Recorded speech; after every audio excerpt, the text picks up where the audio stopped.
Hey everybody, welcome back to Video Game So today we're continuing series on the MiSTer FPGA DE10 Nano project, and today we got more updates on the MiSTer Pi and SuperStation One from Taki Udon and Retro Remake. Because I promised you guys in the last video when there was more information on when more orders might be available, I would do a video so you guys that don't have a MiSTer Pi yet can be able to pick one up. Because for as many people as obtained them and absolutely love them, there are still people out there waiting to be able to grab one. So I'm going to give you that information first, and we'll move on to the SuperStation One updates as well as the UI information, because covering out of the MiSTer Pi and everything else from the beginning has been a ton of fun. I know so many people who have these in their collections now and absolutely love them, and it's been great to get more people to the MiSTer FPGA party by being able to obtain a complete MiSTer FPGA build for under $200, shipping included, depending on where you live. But honestly, sometimes shipping can get a little bit spicy, so I can't speak for you. I'm just talking for the North American audience here. But honestly, MiSTer Pi has delivered absolutely everything that it promised and more, and being able to bring more people to the MiSTer Party makes me happy because I want FPGA gaming to absolutely explode and get as big as possible. So all of these shipments from batch 30 seem to be getting close to being able to be shipped, and there's going to be some more units available on April 25th or around there, so set your timer, set your clocks, you now know the date. April 25th, there should be more boards available to order, and additionally there's going to be a new SNES snack adapter revision, as well as the NFC readers for things like Zapparoo. I want to keep saying Tap 2, but I'm trying to remind myself not to say that. And it is nice to see the revisions on this hardware just kind of getting brushed up and kind of cleaned up as things go around, because snack is definitely a huge asset to the MiSTer FPGA ecosystem, being able to use those original controls, and I know a ton of people like using the NFC cards, myself included, so those are always fun.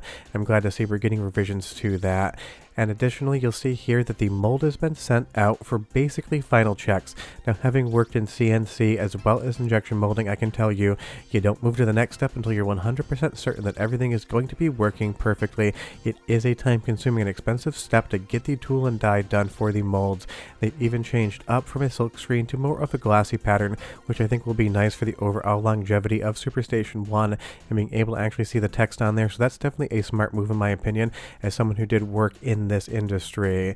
And if you noticed on Twitter, apparently there's something going on about Taki Udon and Retro Remake not updating people. Honestly, where do you think I get this information from? I see this stuff, people ask me about it all the time, and normally I ignore these things from the start because I have no place on the channel to hear about these drama complaints as far as things are concerned. I recommend that each and every one of you pick up a MiSTer Pi, and everyone that's gotten one has been satisfied. So honestly, just ignore this sort of stuff. Buy what you want to buy, trust who you want to trust, listen to who you want to listen to. All I can say is, if there's people out there that have problems with absolutely everybody, then generally the problem is that person. It's one of those things, it's a life lesson.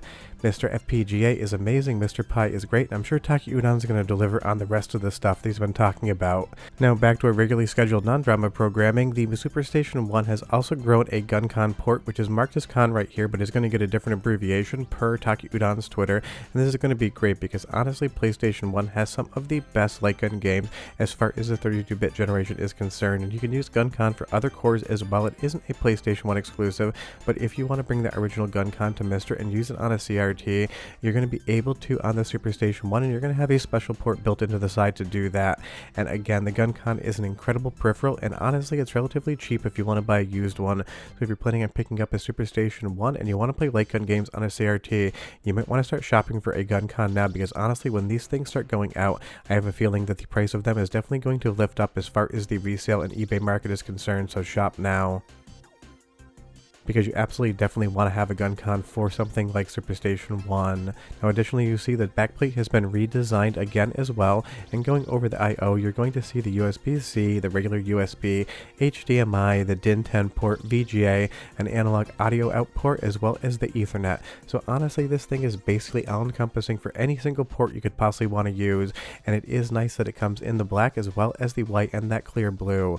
But this is a very intelligent setup. It's going to give you everything you need for digital video, for your analog connections, to your CRTs, to your PVMs, everything like that, and that is awesome. And the SuperStation dock has also grown a new connector, or a different connector, that's a 20-pin PCIe interface, and I appreciate that it's now behind a door as well. This is going to be really nice for the future if you do grab that dock, and who knows, maybe there might be something else that connects to it. I don't know, I am just presuming, but it's a really nice fitment, and you have a door there, so if you're not using the dock or not planning on getting it, it is just kind of a vestigial appendage. What I really really appreciate what Retro Remake has done here is made these ports modular. That means that if anything goes wrong with them in the future, and I don't anticipate that happening, but you never know, maybe you have kids and they jam something into those ports.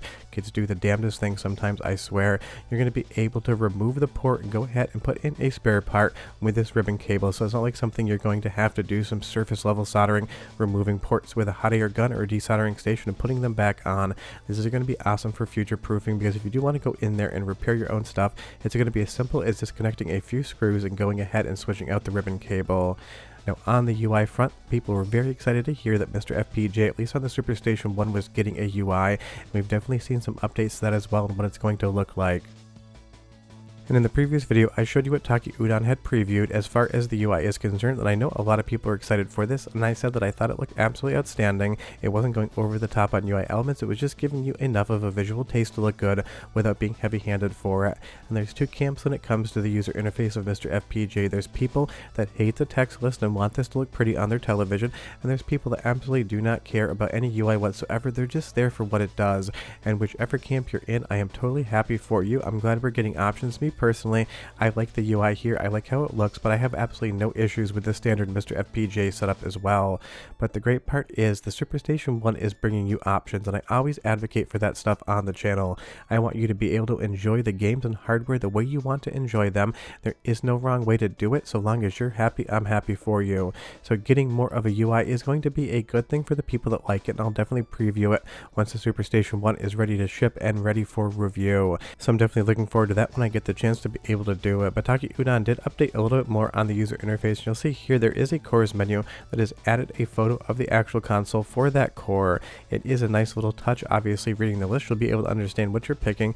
If you pick Atari 2600, you might not need a photo, but you'll also see here in a games listing that there are small little images of what the games are popping up on the screen. It definitely isn't final, but it is fun, and if you want more of a UI, it definitely is something that's going to be coming to the SuperStation One in the future. Leave me a comment down below and tell me, which camp do you fall in? Do you want the UI? Are you happy with what MiSTer FPGA offers now? And because this board is going to just be a MiSTer FPGA, I'm sure you'll be able to have the classic look as well. But I would say these small, almost 8-bit looking icons really are pleasing, and it kind of has a nice feel to it compared to what MiSTer FPGA does. And I really appreciate, again, that this UI is very simple. It provides just enough visual information, just enough text for you to understand exactly what you're doing and for it to look pretty on screen, but it doesn't go so over the top. There's animations playing in the background, because people always ask me to do some of the front end videos for emulation on the channel for software emulation, and honestly they just don't hit for me. No judgments if you're into them, it's just one of those things. I've never really used them, so it's nothing that I really need, and I appreciate when somebody goes and makes a lot do a little as far as this is concerned. Now, a question I've got more than once and I didn't have an answer to until I went through some of the information for this update video is whether or not the SuperStation One dock will be able to play discs from other systems. Taki Udon states it's not the focus, but there's nothing stopping anyone from doing it with workarounds, which means that when you get a SuperStation One, you should expect to be able to put a PlayStation 1 disc in for it to read and ingest the files and then execute them in the core, but it doesn't seem like every single platform that uses disk is going to be able to do that out of the box. But the nice thing is MiSTer FPGA is obviously an open source platform, so once these things ship, I'm sure you're going to see a lot of people doing a lot of things with it that aren't written on the side of the box, as it were. But it's awesome that this is coming. I can't wait to be able to review it, and it is an exciting time for MiSTer FPGA. We're getting so many variants on the hardware. More people are getting into MiSTer and FPGA gaming in general, and the entire ecosystem and group is growing.